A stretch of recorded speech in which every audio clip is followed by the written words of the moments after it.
I'm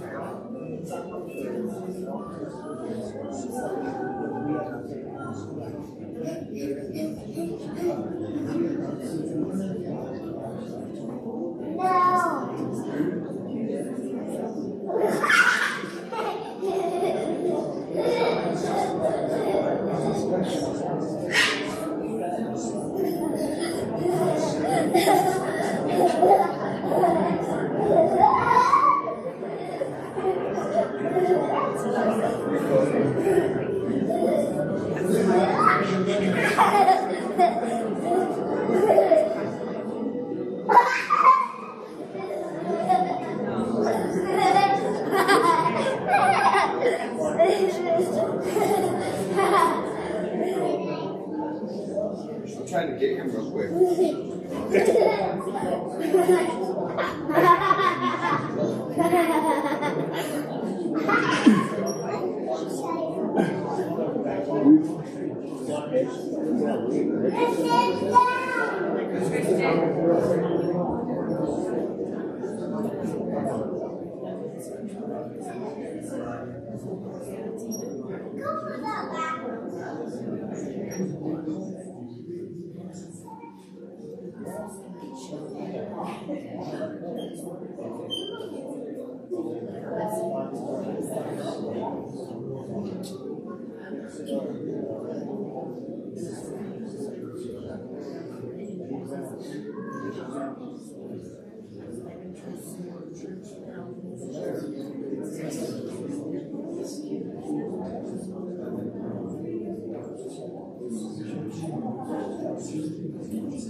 Good morning, everyone. On behalf of the family, I'd like to thank you all for being here. Would you please stand?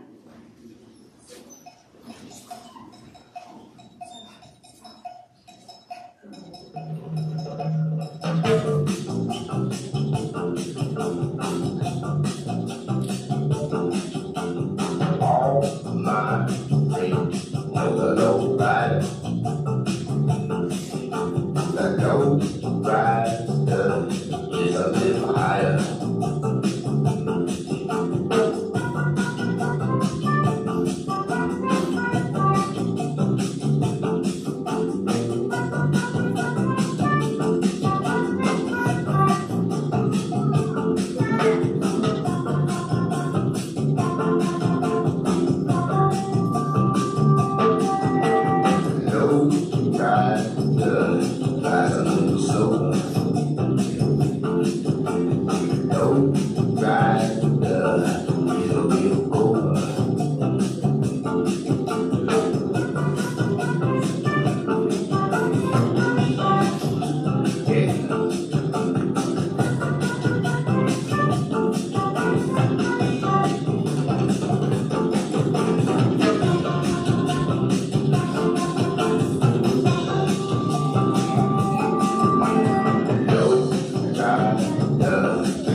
Drive, girl, don't you know, yes.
all my friends know the low rider. The low rider is a little higher.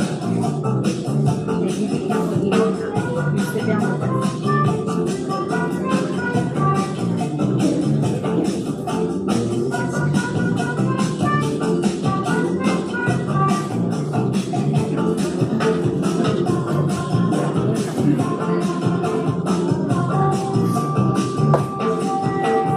Low rider rides a little slower.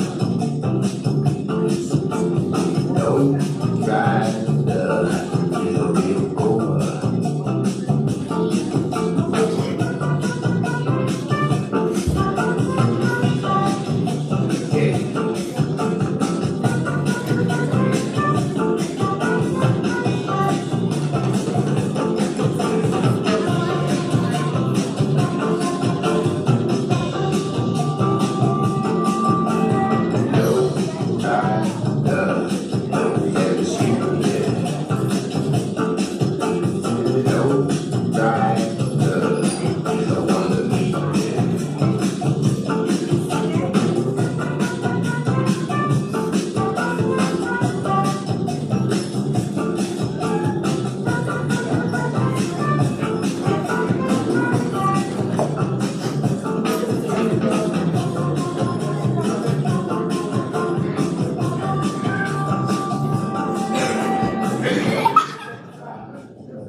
Hey there, everyone, and thank you for coming to show us your support during this difficult time.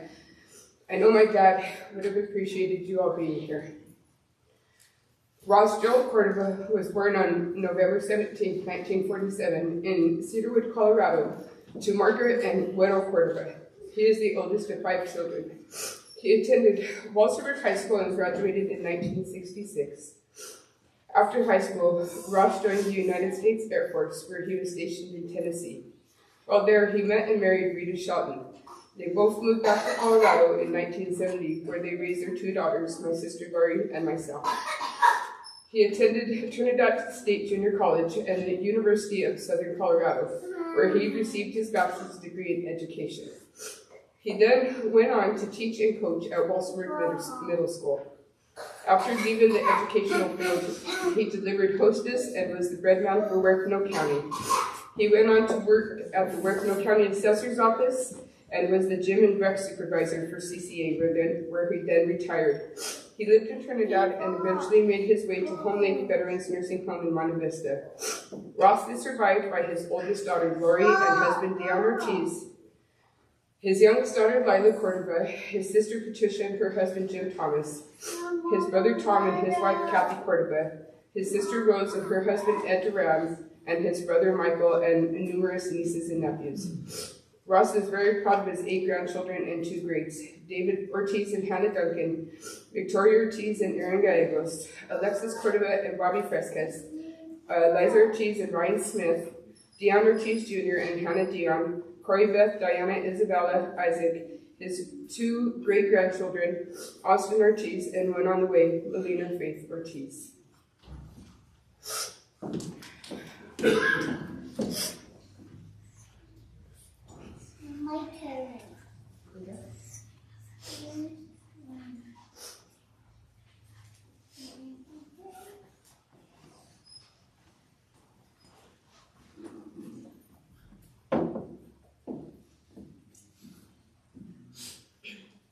I just have a poem to read from my papa.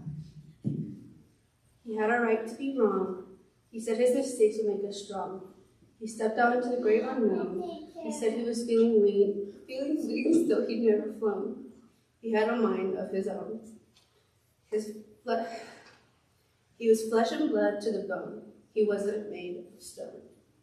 He had a right to be wrong. He said he'd been held down too long and had to break free so he could try to breathe.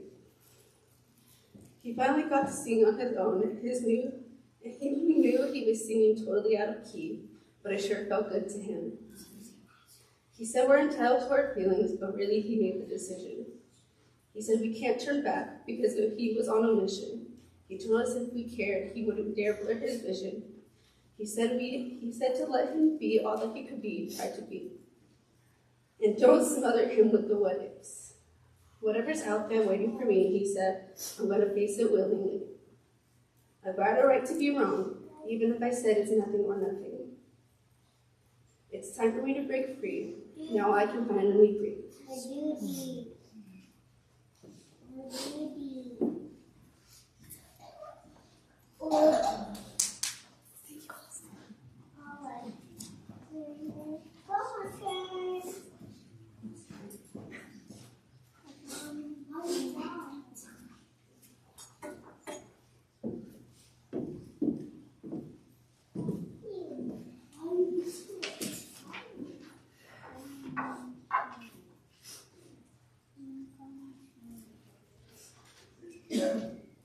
Well, how was that for his entrance?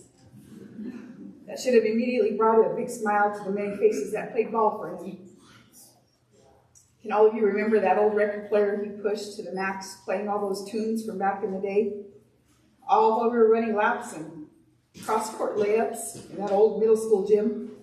Some of the best days of our lives were spent there, along with some of the coolest memories. I want to step back from that for a moment and reflect upon these last 3 weeks. I know there's many questions about what happened and where he had been. I want to offer you those last moments we had with him. Let me start by saying our dad was a diabetic. He had been diagnosed since the age of 34. I remember his age so well because I had just turned 13. And when he came home to us after his doctor's appointment and said the word diabetes, my mother went into healing mode. Bless her heart, I believe her and my nana were the only two that took this seriously. Dr. Vialon had sent him home with a strict diet, and I am here to tell you that my mother put us all on it. I had to put my foot down, though, because at one point, this diet involved a whole heck of a lot of beets. And although I thought to myself was, why am I eating all these beets when my dad has diabetes? Didn't that cause it? For the record, it worked well at the time. You skip forward about 10 years ago at this time, Lila and I moved our dad to Trinidad, where he lived at the Corazon Square for about 6 years. Over that time, he had battled with quite a few rounds of pneumonia.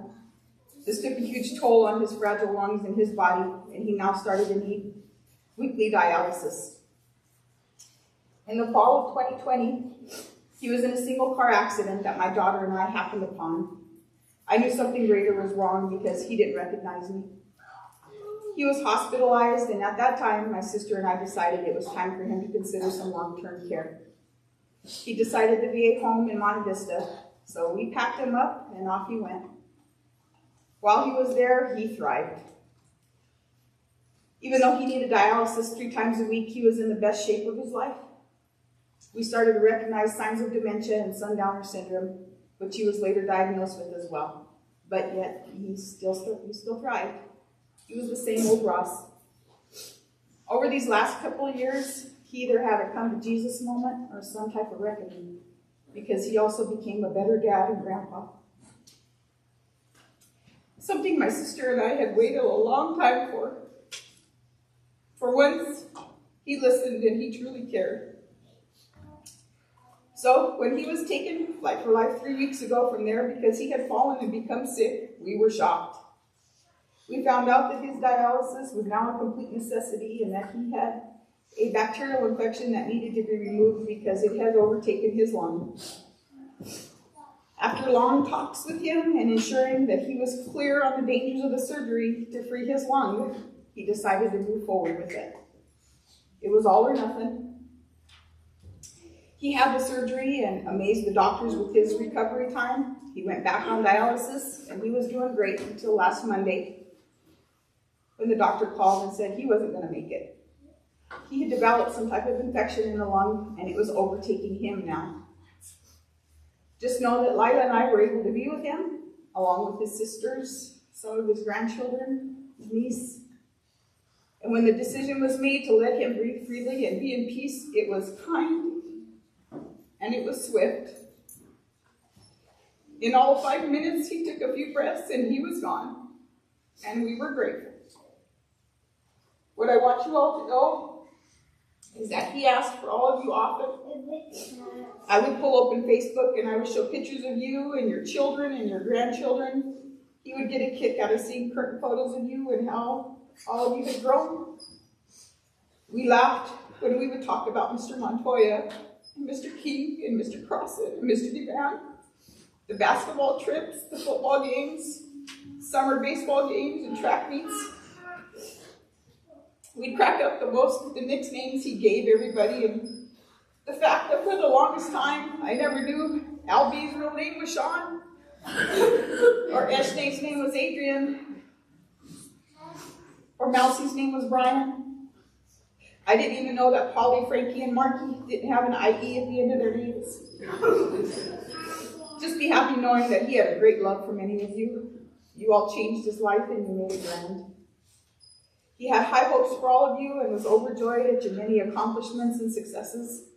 He still saw all of you as his young athletes and students, even though we're all over here pushing 60. So thank you. Thank you for reaching out. Thank you for being here. Thank you for being a page in the book of his legacy. We will cherish it forever.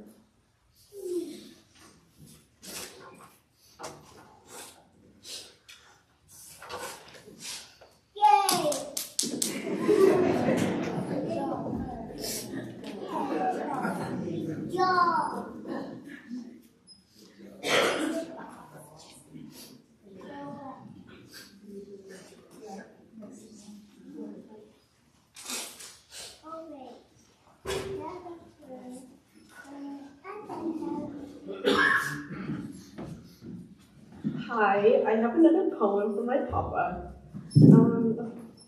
Our heart of gold has stopped beating. Hardworking hands now rest. This has been one of life's challenges. And they do say, God only takes the best. We sit here with you by your bedside. Our hearts became crushed and sore. We saw our duty till the end, until we could do no more. A life of kindness and laughter. Your love for all your family so true. And you did your best for all of us, and we will always remember you. You leave behind your legacy so great it's beyond measure. Our hearts full of beautiful memories, so precious that we will forever treasure.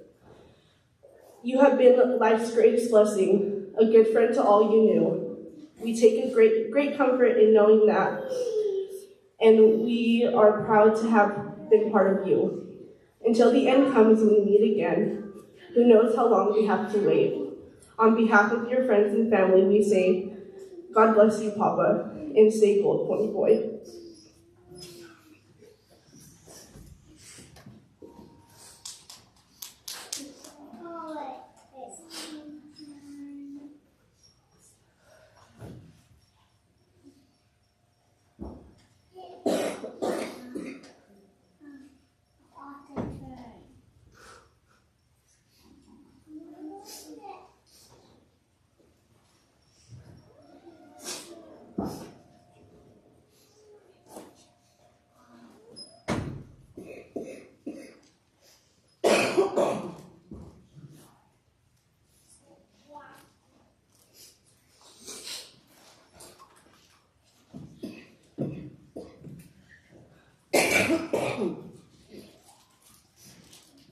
The family has put together a video, so if we could turn our attention to the screen.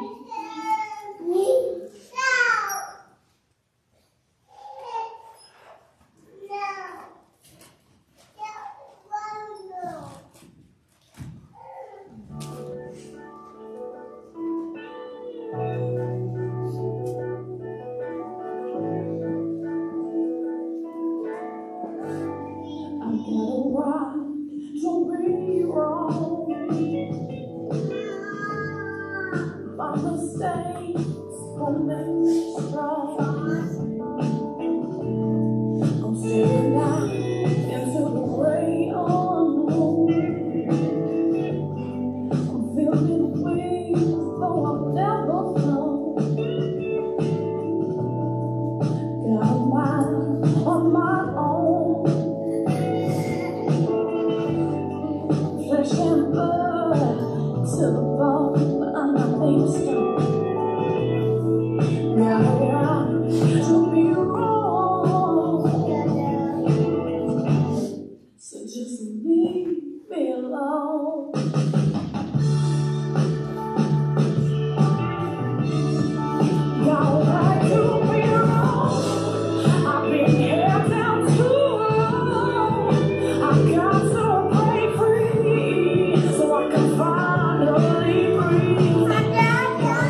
my mistakes won't make me strong.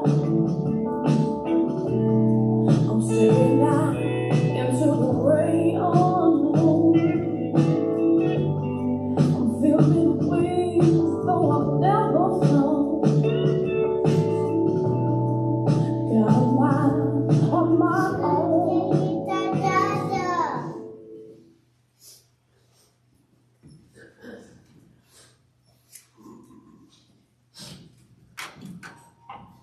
At this time, I'd like to go ahead and invite the honor guards to come forward.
If able, please stand for the playing the taps.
You may be seated.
United States Air Force, and grateful nation.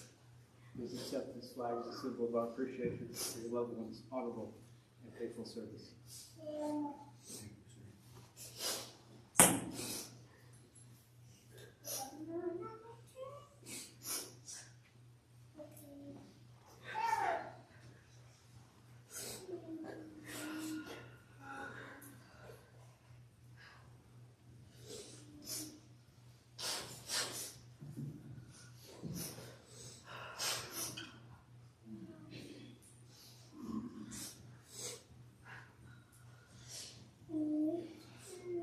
On behalf of the family, I'd like to thank Lila for putting the order of service together. I'd like to thank those who took part in the service, the eulogy that was given, the poems that were read, the video that was put together, and all of you for being here. And family, on behalf of myself and the entire staff, thank you so much for entrusting us with the care of your loved one. As we have our closing song, we're going to go ahead and invite the family to come up to the memorial table where they can spend time together as a family. When they're ready, we'll escort them out into the lobby. Everyone else is invited to come up to the memorial table, spend a moment, and then greet the family as you exit. Once again, thank you all for being here.